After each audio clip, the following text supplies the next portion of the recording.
Hello everyone, welcome back to the channel. तो आज हम कंटिन्यू करेंगे हमारा टॉपिक इलेक्ट्रिसिटी। हमारी लास्ट वीडियो में हमने अलग अलग डिवाइसेस की बात की थी कि करंट किससे मेजर होगा, पोटेंशियल डिफरेंस किससे मेजर होगा और क्या रीज़न है कि उसको कैसे कनेक्ट किया जाता है, क्यों उसी को यूज़ किया जाता है। तो उसके बाद अब हम जो पढ़ने जा रहे हैं वो है सर्किट्स। सर्किट्स की बात करेंगे अब हम, क्योंकि अगर करंट पास करवाना है तो हमारे पास सर्किट होना जरूरी है। तो सर्किट है क्या एक्चुअल में? It is a path in which the current will be flowing, the path in which the current will be flowing. तो देखते हैं किस टाइप के सर्किट्स अवेलेबल है हमारे पास। दो तरह के सर्किट्स हैं। फर्स्ट होता है ओपन सर्किट, दूसरा है क्लोज्ड सर्किट। तो पहले बात करते हैं हम ओपन सर्किट की। क्या है ये ओपन सर्किट? मैंने बोला था सर्किट मतलब पाथ होना जिसमें करंट पास करेगा। तो अब अगर वर्ड ओपन आ चुके हैं मतलब पूरा क्लोज्ड पाथ नहीं है। मान लीजिए मैं यहाँ पे एक वायर लेता हूँ और इसमें मैंने करंट पास करवाना है और ये यहाँ पे मैंने बैटरी अटैच कर दी प्लस माइनस, और इसके थ्रू करंट जो है इस वायर में फ्लो होना शुरू हो गया। अब अगर यहाँ से कहीं से भी देयर इज अ ब्रेकेज, बीच में कहीं पे वो टूटा हुआ है, इट इज ओपन, तो हम इस तरह के सर्किट जिसमें करंट आगे जाने का रास्ता नहीं है, करंट के पास there is no path for the current to go forward, means there is breakage in between, तो उस केस में हम बोलेंगे it is an open circuit. तो ये जो सीन है यहाँ पे, this is an open circuit. Open circuit मतलब सर्किट ओपन है, क्लोज्ड पाथ अवेलेबल नहीं है करंट को मूव करने के लिए, that is what we call the open circuit. अब अगर इसी के बेस पे मैं बोलूं क्लोज सर्किट क्या होगा, इसमें ये पाथ कंप्लीट होगा, the complete path for the current to flow. ऐसा सर्किट जिसमें current has a complete path to flow back to its original position, या कह लो बैटरी स्टार्टिंग प्लस से लेके माइनस तक जब करंट अपना पाथ पूरा कर ले, that type of circuit is the closed circuit. And open circuit क्या होगा? In which there is no complete path और there is no closed path, that is what with the open circuit. तो चलिए next topic करते हैं अब हम, जो है इस चैप्टर का सबसे main topic which is the Ohm's law.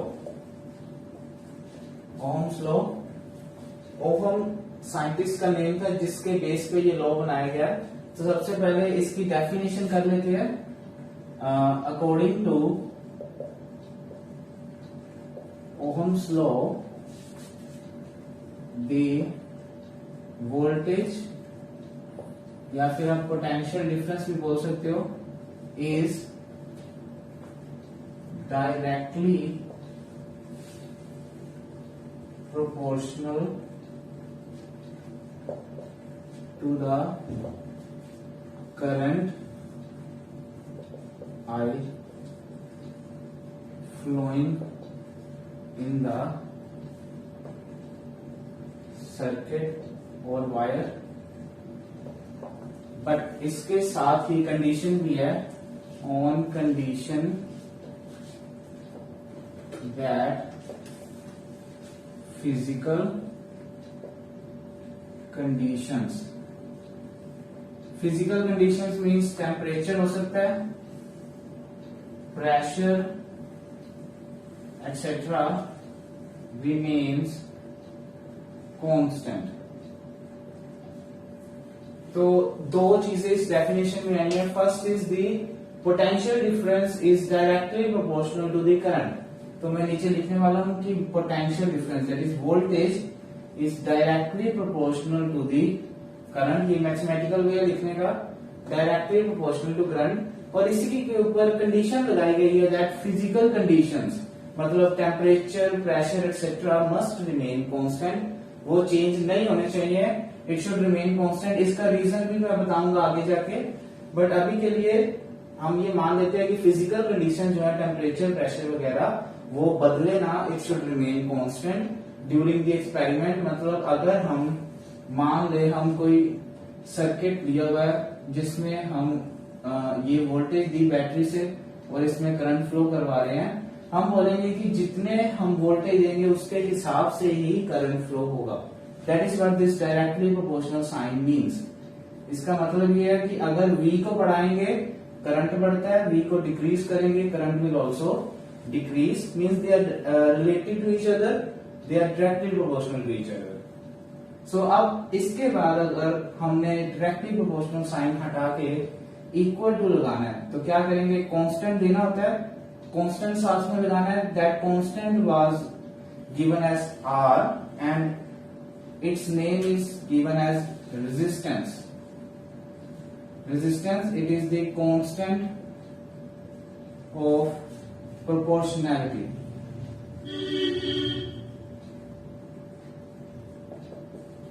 मतलब इस प्रोपोर्शनल साइन को हटाने के लिए एक कांस्टेंट देना था, that was the R and इसको रेजिस्टेंस बोला गया and it is the constant of proportionality.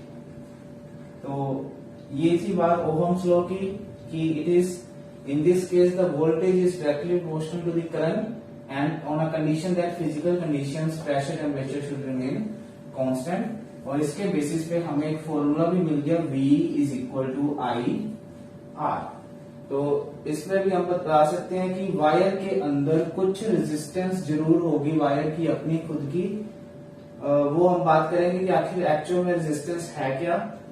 तो ये था formula from the Ohm's law. अच्छा एक चीज और, ओहम्स लॉ ने जब जो ओहम है उसने जब एक्सपेरिमेंट किया था उस टाइम में उसने ग्राफ भी ऑब्टेन किया था V versus I। V versus I means current was on the X axis, voltage was taken on the Y axis, और उसने ग्राफ ऑब्टेन किया। ओरिजिन से देखा जाए तो वो एक स्ट्रेट लाइन ग्राफ था। It means a linear graph means in which V and I are directly proportional। V increase करते करते I भी increase होती जा रही है। That is what यहाँ पे भी मिला, V is directly proportional to I और एक straight line ग्राफ जो है वो बन गया। तो ये थी बातें ओहम्स लॉ की। अब इस रेजिस्टेंस की मैं बात कर लूं, ये जो रेजिस्टेंस वर्ड है इसका मतलब क्या है। रेजिस्टेंस एक्चुअली इस तरह डिफाइन किया गया कि it is the obstruction to the flow of current।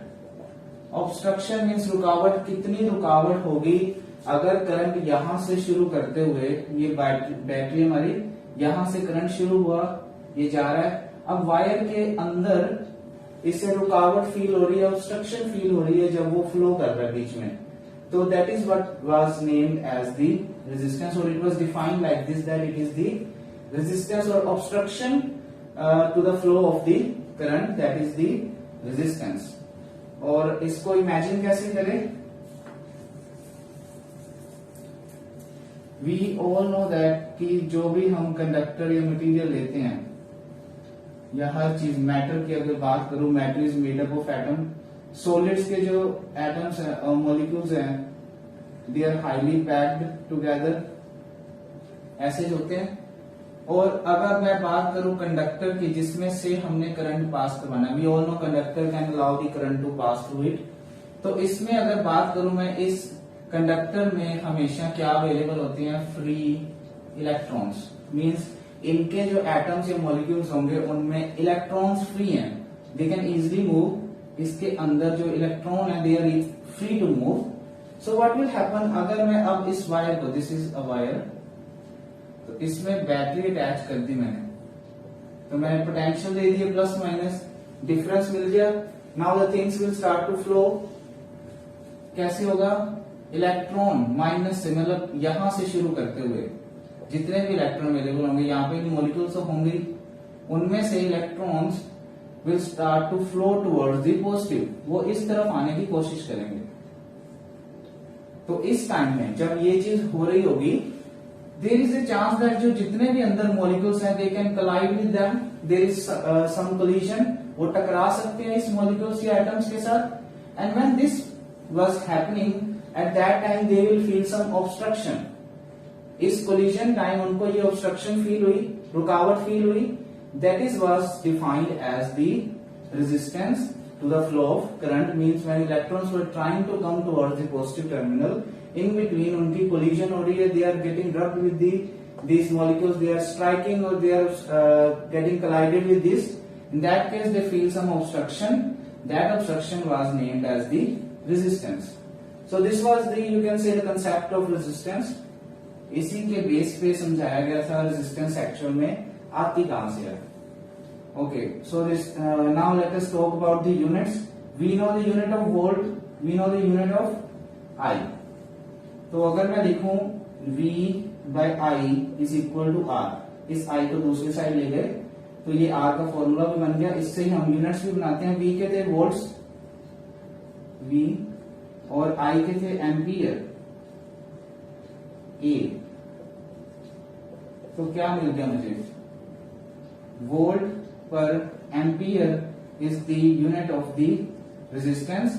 Volt per ampere हम लिख सकते हैं volt per ampere. Sorry, short form में अगर लिखें V bye I, volt per ampere. और इसका ही दूसरा नाम, और इसको कहा गया ओहम. ये सिंबल है उसका ohm. This is the symbol. Omega, ये इसको ओमेगा बोलते हैं. तो सिंबल ओहम रहा. वैसे अगर बात करूं तो it is volt per ampere. तो इस वे में इसके यूनिट्स बनाए गए. This are the SI units, SI units of the resistance. तो ये था सारा ओहम्स लॉ के रिलेटेड. मींस करंट, सॉरी, वोल्टेज है वो डायरेक्टली प्रोपोर्शनल टू करंट है. कंडीशंस हमने टेम्परेचर, प्रेशर वगैरह कांस्टेंट रखना है. और इसके बेसिस पे हमें फॉर्मूला मिला V is equal to I R. Graph भी हमने कर लिया, must be straight line graph. उसके बाद ये कांस्टेंट का भी डिस्कस कर लिया. रेजिस्टेंस है क्या एक्चुअल में, ऑब्स्ट्रक्शन कैसे आती है, रीजन भी देख लिया, और उसके यूनिट्स भी डिस्कस कर लिए. It is the Ohm. तो ये थी बातें सारी related to the Ohm's law. तो चलिए अब हम न्यूमेरिकल्स की बात करते हैं. हमने फॉर्मूले कौन कौन से पढ़े, पहले वो डिस्कस कर लेते हैं. हमने Q is equal to N E पढ़ा हुआ है, that was for the charge. I is equal to Q by T, या फिर Q की वैल्यू फिल करके एन ई बाय T लिखिए पड़ा है. This is for the current formula. अब जो एक और पढ़ा था इसी के साथ ही, that was V is equal to W by Q for the potential difference. और अभी जो पढ़ा that is V is equal to I R. तो ये चार फॉर्मूले हम कर चुके हैं. इसके बेस पे कुछ न्यूमेरिकल्स करते हैं. तो लास्ट टाइम अगर आपको याद हो मैंने ये और ये फॉर्मूले के बेस पे न्यूमेरिकल्स करवाए थे. तो आज हम इसको यूज करते हुए कुछ न्यूमेरिकल डिस्कस करते हैं. तो आइए स्टार्ट करते हैं. First numerical, find the number of electron in a wire when the voltage supplied is 5 volt and the work done is say 10 joule. तो देखिए नंबर ऑफ इलेक्ट्रॉन निकालने के लिए एन वाली बात करनी है हमने. In a wire when the voltage supplied is 5 volt, V हमें बताई हुई है, वर्क डन इज 10 जूल. तो देखिए इस फॉर्मूले को ध्यान से, तो सॉल्यूशन स्टार्ट करते हैं. फॉर्मूला देख रहे हो, V is equal to W by Q, जहां पे V is the voltage, W is the work done, Q is the charge. तो अगर मैं V की बात करूं, V is given to us 5 volt, या सिर्फ 5 फिल करूं, अगर वैल्यूज फिल करूं तो W इज 10 और Q को हम निकाल सकते हैं यूजिंग दिस फॉर्मूला. तो देखिए Q कितना होगा. Q को इधर ले 5 को उस साइड भेज दो, 10 by 5 दैट इज 2 कूलम. तो Q निकल चुका है. अब याद करिए Q का फॉर्मूला क्या था, Ne. Ne is 2. Q की जगह Ne, फॉर्मूला हमारे पास है Q is equal to Ne, और वैल्यू हमें निकल चुकी है 2. तो E की वैल्यू अगर याद हो आपको क्या थी, E की वैल्यू क्या थी, 1.6 to 10 raised to power minus 19 coulomb. This was the value. Sign नहीं ले रहा मैं, माइनस नहीं ले रहा, just the value 1.6 into 10 raised to power minus 19. तो इसमें फिल करते हैं, तो n into 1.6 into 10 raised to power minus 19 is equal to 2. तो इससे हमारा n क्या निकलेगा, 2 upon 1.6 into 10 raised to power minus 19. तो इसको करिए 2 by 16 into 10. पहले इसको मैंने किया, पॉइंट हटाया, उसके बाद इसको ऊपर ले आते हैं, ये बनेगी 10 raised to power 19. ये कट हो गया 1 by 8 into 10 raised to power 20. तो इसको आप सोल्व कर लीजिए, यहां से आपको जो आपका अपना जो एग्जैक्ट आंसर है वो मिल जाएगा. So this is the number of electrons जो हमने फाइंड करने थे. तो क्या कैसे किया, फॉर्मूला लगाया V is equal to W by Q, जहां से हमें Q की वैल्यू मिली, Q की वैल्यू 2 कूलम, और Q का फॉर्मूला पड़ा हुआ था Ne 2 के बराबर, और E की वैल्यू मैंने बोला था याद रखनी है 1.6 into 10 raised to power minus 19. वो फिल की, उसके बाद इसको उधर लेके गए, डिवाइड किया, then we have got our answer that is 1 by 8 into 10 raised to power 20. These are the number of electrons flowing in the wire. अब अगर मान लीजिए इसी क्वेश्चन के अंदर मैं एक और चीज ऐड करूं, टाइम की, यहां पर बोल दूं मैं 4 से 2 सेकेंड्स. मैंने अब टाइम की भी बात कर दी, और ये बात लिखते हुए साथ में वो एंड पे क्या बोल रहे हैं, what would be the current, कितना करंट होगा. देखिए, find the number of electron in a wire when the voltage supplied is 5 volt, the work done is 10 joule, और ये जो सप्लाई की गई it was 42 seconds. So what would be the current, उसके अंदर, उस वायर के अंदर क्या करंट होगा. तो मैंने इसको कंबाइन किया. अब हमें क्या करना पड़ेगा, हमें ये फॉर्मूला भी उठाना पड़ेगा इसके साथ ही. तो देखिए क्या क्या चीजें इस फॉर्मूले हमें चाहिए अगर करंट निकालना है. Q और T, आई निकालने के लिए Q और T चाहिए. देखिए क्या क्या अवेलेबल है, ये रही Q 2 कूलम, टाइम 2 सेकेंड. तो क्या आएगा current, what would B current, Q by T, Q is 2 and the time 2 seconds. तो कितना आ गया 1 एम्पियर. तो देखिए कुछ इस तरह क्वेश्चन मिक्स होके भी आ सकते हैं, या डायरेक्ट क्वेश्चन फॉर्मूला बेस्ड भी आ सकते हैं. वो डिपेंड करेगा बोर्ड पे, लेकिन आप लोगों ने सोल्व करना सीखना है. तो कैसे किया हमने दोबारा डिस्कस करते हैं. पहले नंबर ऑफ इलेक्ट्रॉन निकालने के लिए मुझे चार्ज पता होना जरूरी था, because we know charge is Ne. तो इसमें से n मिलेगा हमें नंबर, तो उसके लिए क्यों निकाली, फिर n निकला हमारा. उसके बाद क्वेश्चन के अंदर एक और चीज ऐड की, वो थी टाइम. मैंने बता दी कितनी देर के लिए वो हमने वोल्टेज सप्लाई की थी. तो उस टाइम के बेसिस पे what would be the current flowing, ये निकालने के लिए मुझे फॉर्मूला चाहिए I is equal to Q by T वाला, because I know charge, now I know the time also. तो उसके बेसिस पे हमारा जो करंट निकला दैट इज 1 एम्पियर, या 1 A भी लिख सकते हो. So this is our answer.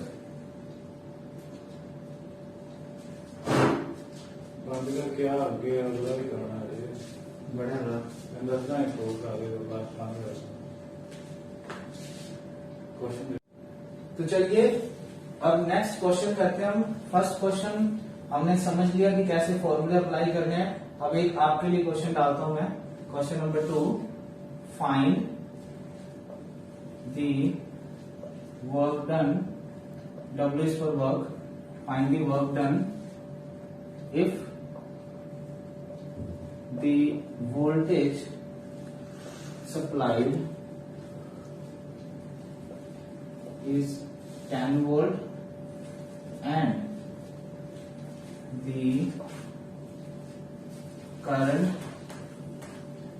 flowing is 5 ampere for 5 seconds. तो ये है question. Find the work done if the voltage supplied is 10 volt and the current flowing is 5 ampere for 5 seconds. तो सोचिए कैसे होगा. हमारे पास पहले तो चीजें लिख लेंगे सारी जो जो अवेलेबल है. Voltage is available 10 volt, current is available 5 ampere, time is available 5 seconds. तो ये चीजें अवेलेबल है. हमने निकालना क्या है, वर्क डन.